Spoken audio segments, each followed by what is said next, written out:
उड़ू ऊंचा।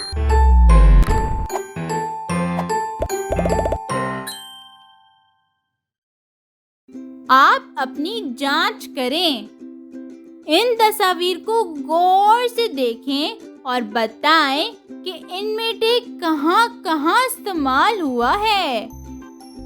ऊंट, टमाटर, अखरोट।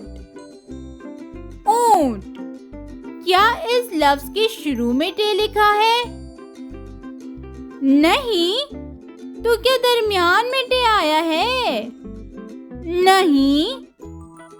जी, बिल्कुल सही। इस लफ्ज में टे आखिर में आया है।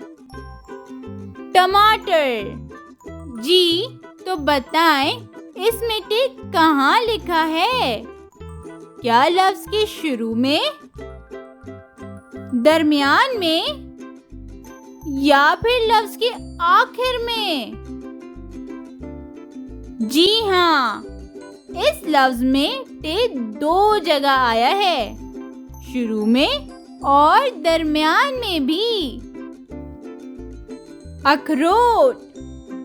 कौन बताएगा कि यहाँ टे लफ्ज के आखिर में आया है, शुरू में आया है या दरमियान में आया है? जी, यहाँ टे लफ्ज के आखिर में आया है, यानी इस लफ्ज के आखिर में टे अपनी पूरी शक्ल में लिखा हुआ है। बहुत खूब। Like, share and subscribe.